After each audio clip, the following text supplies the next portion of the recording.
maganda yung final checking kasi balita ko ilalabas mo na ata ngayon yan. Guys, meron tayo dito ngayong Honda CB 400. PB ano to? PB1. Ano na? Project PB1. Anong year to nilabas? Mga 1995 na? 1993 yan. Ito 1993. So ito model 1993 na Super 4, no. So nandito siya ngayon sa shop ng Team Aftership. Kasi yung may-ari kasama natin sa Team Aftership, si Ronald. Dito niya pinagawa ito. Actually second hand niya tong nakuha, pero so merong konting problema. Actually hindi konti. Given na yon kasi siyempre sa tagal na nung motor, tapos ilang taon na, di ba? So ang ginawa dito pala tinap overhaul. Ayan, kausapin natin itong gumawa kasi siya ang nakakaalam. Ayan, so ito yung gumawa, ano pangalan mo? Michael. Ayan, si Michael. Si Michael yung ating mechanic dito sa Team Aftership.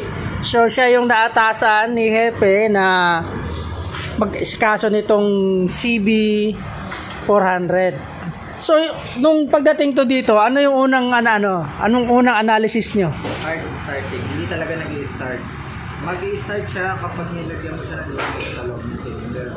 So, nakita namin na sira dito, loss compression talaga. Kasi, dito na pala ginagamit na. Nakamulan na talaga ng minor, mamatay-matay na. Saka walang power. So, diniagnose natin. Nakita natin na yung breaker niya sa head, usok. Tapos, nag-compression test tayo, meron nila compression tester. Lumabas sa compression tester, ang compression niya overall 30, 20, 20, 30. So, napakababa. Nung dinala ba to dito, by diniliver lang dito? Nilalamove, kaya, kasi nagtataka ako kasi sa kondisyon nung pagkakabanggit mo, mukhang hindi siya tatakbo na papunta rito. Okay. Nasaktuan lang talaga na sa kanya na nagpalas compression. Okay. Okay ito, nung ginagamit-gamit pa na ako. Kasi alam ko, naiuwi niya pa to eh.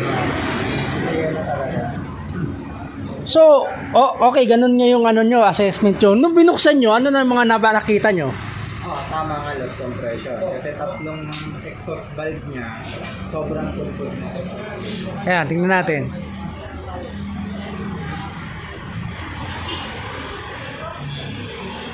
Ito yung mga exhaust valve na pinalitan.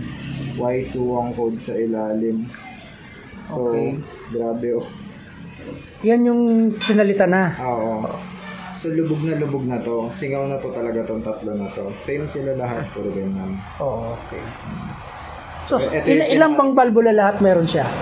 16. Out of 16, itong tatlo ang wala na, hindi na magagamit. Replace na talaga. Pero ilang valvula lahat ang pinalitan? Pinalitan ko. Tatlo lang. Okay. So, nakahanap naman kayo kagad niyan. Yung spare parts. Original tayo kay Triumph. So at least original parts yung pinalit nyo, hindi replacement. Okay. Tapos ano pa ang mga ginawa? Ang ginawa namin dyan, general top overhaul, saka carb synchronizing, cleaning, synchronizing. General top overhaul, palit din kami na ano to? Piston ring. Okay, siyempre tinanggal niyo yung Daming piston ring yan. 4, di ba? Lahat na 4 na yun, palit lahat yun, siyempre. Okay. Sa yung mga piston ring. Pero yung piston niya mismo, sinukat pa namin ng pillar, ng gauge. Okay pa lahat. Okay pa. Lahat ng parte ng piston ring niya, mismo circular, okay pa lahat. Wala tama. Connecting rod, piston pin, ganyan pin lahat, wala tama. Yung block, medyo may tama ng konti, kaya nire-cone lang siya. Konti-konti lang, kumbaga para lang magkaroon ng sunsap. Okay. Hindi nyo na dinala sa sa machine shop. Hindi na. Okay. Pero, nung chinek namin micrometer, okay naman. Okay. Yung sa stock na piston, sa bagong piston ring. Lahat ng piston ring, bago namin sinalpak sa card, pinili-gauge namin lahat ng clearance nun. Pasok lahat. And then, pasok rin ang valve seal. Valve seal ito, 16. Pero lahat yun, pinalitan nyo na rin, siyempre. Palit yun lahat. Kasi nag-valve lapping ako dyan. Tsaka matagal na rin yan eh. Valve lapping mo siya. Oo. Gagano-gano yung piston. Natusira. Oo. So maganda talaga kung bago na. Okay. Then, lahat ng gasket niya, top cover. Bago na, binago. Bago na. Mura lang to. Mamaya, pag-usapan natin yung presyo. Spark plug lahat, bago lahat. Oo. Pero ano yan, stock na spark plug o ano lang, replacement pero same ng... Hindi, stock niya. Dalawa kasi ang stock niya. Meron siyang stock na NGK, may stock din siya size na Denso. Yung Okay. Denso kinuha namin kasi mas mura. Okay. Pero ano naman yun, shipping quality rin yun. Oo. Pero nakakabit yan ngayon, Iridium. NGK na Iridium. Yun. Nandito yung mga, hindi ko pinagpalitan. Mga pinagpalitan. Ayan yung mga pinagpalitan. Lahat ng pinagpalitan nandito. Okay. Pati regulator, nag-electrical din ako. Pagka siya na regulator. Oy, pinakita mo nga kanina, no? No? So, bago na Regulator. regulator. MOSFET type na 9 amps. 3 phase. Yun lang. Valve lapping. Mga electrical, may mga ginawa ka pa mo siya, ano? Electrical. Sa ignition coil, nag-rewire. Tapos, yung sa charging.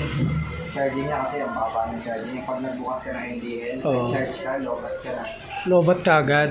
So, Sakto 11. pero sa ngayon, hindi na siya. 13 na, mataas na ulit. Hindi na, ano. 13 na nababag. Nagpo-14 siya, 13.7, 13.4. So sa tansya mo, magkano lahat ang nagastos sa mga parts lang, Sa parts, 25. mga 25,000. 25,000. Lahat ng mga parts na pinakita mo na yon. Yan, 25,000 na yan. Oo. Sa mga gusto mag-big buy ko. Oo. Yan, Triumph JT. Hindi, pero alam mo sa totoo lang, ako bilang hindi naman ako familiar sa mga gastos sa big bike. Pero sa tingin ko lang yung 25,000 para dun sa trabaho na ginawa mo, parang okay pa eh. Hindi pa ganun kamahal eh. Kasi big bike to eh. Big bike yan. Unang-una, ang mga parts talaga nito, mamahalin din.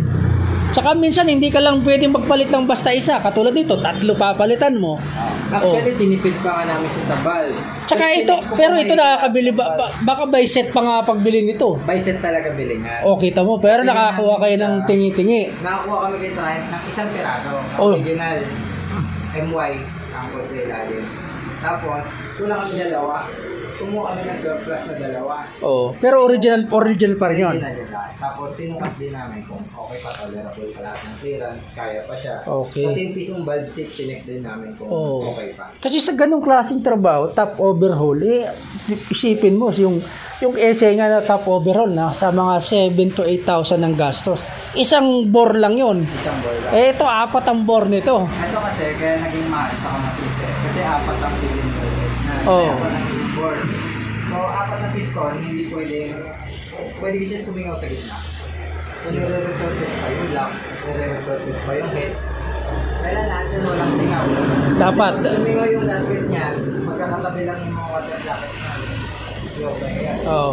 Mas pangalawa, yung katulad nung ginawa mo, ano yung ginagawa mo dyan, proseso mo? Regime ba yun? Nagpalit ako ng shims kasi sa single, tune-up, sa kanya parang radar. May mga shim bucket. Bucket, may shim sa ilalim. Nandun na yung spring, saka yung valve. Then, sukat ng bagong shims lahat. Okay na. So, pwede ba nating mapakinggan?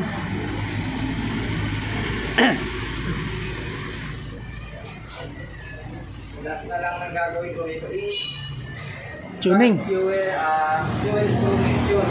Magpapauna ko ng fuel tuning tune. Okay. Pero okay na ito lahat. One click. Walang throttle. Push button lang, no? Mababa na gano'n na stable lang gano'n. Kasi malakas na yung compression eh. Oo. Malakas na So, dati hindi siya ganyan. Pagka in-open mo, tagal. bago mag-start matagal. Malalabatan ka na, hindi mo umaandar. Okay. Hindi pa yung ganun kainit. So pagka ganyan, kaya sa big bite yan, di ba? Usually ba pag big bite, matagal magpainit? Hindi naman. Basta kailangan ma-circulate lang. Umangat lang yung langis sa taas. Oo. Mga 3 minutes kaya, sapat na 3 minutes. Ako minsan, choke mo lang, kahit 30 seconds. Basta maramdaman ko lang na umangat yung fuel line na taas. Sa akin, okay na yun. Pero mas maganda talaga, makuha mo yung tamang temperature niya. Kasi may temperature yan dito eh. Katulad nito, malamig pa to. Saan mo makikita? Kaya malamig pa yan pag nasa square. Kahit papatungin mo lang siya doon. Ah, yung ito. Gauge sa kasi, yan. Ano to? Engine temperature yan? Oh. Yan ang engine temperature. So pag nakuha na niya yung tamang engine temperature niya, Kailangan yan, umakyat man lang dun sa babaw ng square. Abo. Okay. Pag ganon, chuchok mo, tapos matagal. Pero ganito, wala na kasi itong airbox. Ay, may airbox pa to pero walang element. Oh. So, tune ko siya. Wala siya yung yung pinaka-filter talaga. So, hindi na mag-a-apply sa kanya yung factory settings kasi wala nang element. Pero pwedeng lagyan yan. Pwede lagyan. Saka nakano kasi siya, exhaust system. Ito, iba na kasi yung ano niya, kaya parang open kailangan open. Parang open pipe. Oo. Mataas talaga meron. High flow yung yung air. I-check mo rin yung mga factor na yun kapag mag-tune ka ng car. Kasi hindi mo mag-tune na maayos. Oo. Kaya medyo umaangat-angat na. Umaangat-angat na. Saka mataas ang minor niya ngayon kasi yun nga ang bala ko, papababayin ko pa to na one start ang Pero hindi ba mas maganda sa ganyan yung kasi malakas ang bomba ng langis. Saka malakas ang bomba ng regulator, 13. Hindi, bukod dun, sa sitwasyon niya ngayon, kasi parang tatawag nito, under break-in period. Under break-in period to eh. Medyo mas kailangan niya yung medyo ganyang setting. Na medyo malakas ang bomba. Oo. Pero hanggang 6,000, 7,000 lang siya. Ang ang pigaan mo. Oo.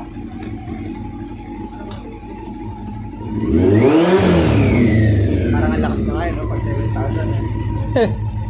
Ayan, katulad yan, hindi pa ako tapos eh. So, nagahangin pa siya ng dos. Ayan na Oo. Umaakyat na sa C. Bakit na? So, pag ganyan, pwede na. So, mga mga 3 to 5 minutes nga, Sakit na yan, Ba? kasi okay na yan. Sa tingin mo, itong Odo na to, Ano yan, depende. Pwede to, umikot na kaya yan? Baka umikot na. Okay, baka nagpalit na siya nito. Wow, Kasi bagay. 30 years old na to eh. Oo, 1995, di ba? Pero may mga kilala ko na kahit 30 years old, 40 years old, ang Odo nasa 10,000. Sobrang tinatago lang kasi sa bahay. Kumbaga parang pang forma lang talaga, pang display lang. 10 motor niya eh. Pang rampa lang talaga. Mga ganun. Sunday ba? Yan. Pagka ganyan pwede nang bombahin ng ganyan. Oo, saka tataas na yung minor niya na. Ayun na, init na. Pero dapat nasa 1 lang yan. Pero ang hindi ko pa yun ang ideal talaga. Yun ang Dapat ideal nasa talaga, 1. Nasa 1. Pero ang nasa manual niya is 1.3, 1.2. Yun sa cold starting, pag galing. Pero pagka mainit na, mga 1.5 na. Ang check ko na lang dito kasi parang hindi accurate to. Kasi ang CDI na gamit niya iba. Iba ang CDI na gamit niya. So, double check ko pa yung tachometer niya. Kukuha ko sa isa ko pang tachometer, i-accurate ko ito para makita ko yung correct na Pero sa current na situation niya, pwede nang gamitin. Pwede nang usable pang araw-araw. Hindi na mag-aalala na titirik, mga ganon. wala naman. Ayos na pala eh. Okay na. Sa tunog, okay. Sa cooling system, okay naman. Wala naman tumagas. Thank you. Wala. Yan, hindi dati na yun tubig. Hindi, kasi tinetesting ko kung ano yung umiinit eh. Oo. Kaya may tubig. Ayos.